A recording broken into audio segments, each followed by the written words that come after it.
People today are so self-centered. In the old days in Farasa, my homeland, people used to say, if you have some work that needs doing, don't leave it for tomorrow. If you have some good food, save it for tomorrow when a visitor might come. Nowadays people think, let's leave work for tomorrow when someone might come to help us, and let's eat the good food tonight. Today, most people are self-centered. They think only of themselves. Let's say it starts raining very heavily.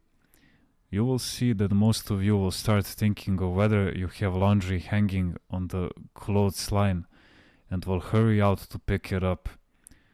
This is not a bad thing, but our thoughts do not go any further.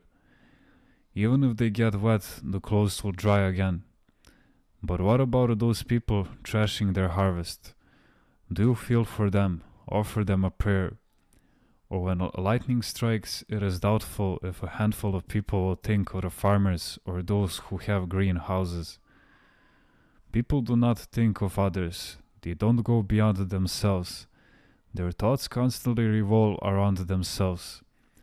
But when they revolve around themselves, they have themselves at a center, not Christ. They function outside the axis which is Christ. In order to be able to think of others, the mind must first be with Christ. Then one can also consider the neighbor, the animals and all of nature. His radio station is working, and as soon as a message is received, he runs to help. If our mind is not on Christ, the heart is not working, and as such, we love neither Christ nor our fellow human beings. Not to mention the nature, the animals, the trees, and the plants. By living this way, you will never reach the point of having communication with the animals, the birds. If a bird were to fall from the roof, you would fear it. But if it does not fall from the roof, you do not think about fearing it.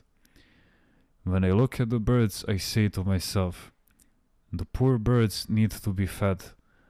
And I throw some crumbs, I leave out some water. I see diseased branches on the trees, and I immediately think of cutting them off, so the rest of the tree doesn't get infected. Even when a door or a window is banging, that's where my thought goes. I will forget myself if I should be needing something at that moment, and will tend to the door or the window, so that they will not be damaged. I might think of myself as an afterthought, and if someone thinks and cares about the other creatures, how much even more must he think and care about their Creator? If man does not live like this, how will he ever communicate with God? Even when you simply go out, take a look around. Someone may have carelessly or maliciously, and I do hope no one would do that, thrown something to cause a fire. So take a look around.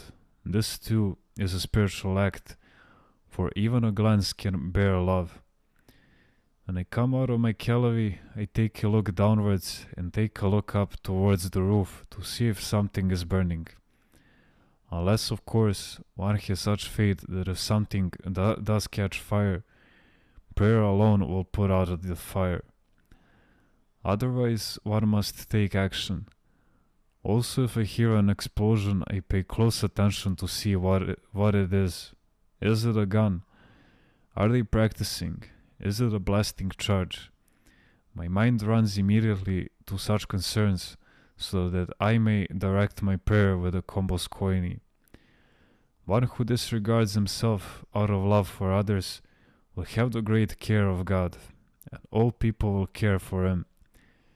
But today's generation is the generation of indifference. Most people are only for the parades. If something were to happen, don't even try telling them to defend themselves. And nowadays, they don't like parades either. In the past, at least, people would go to the parades, listen to a marching tune, and something would stir inside them. Today, we Greeks are idle and lack discipline. Of course, other nations are even worse, without any ideals. You see, the Greeks may have a whole lot of faults and blemishes in their character, but they have one gift from God, Philorimo and Laventia, bravery. They celebrate everything other nations do not even have these words in their vocabulary.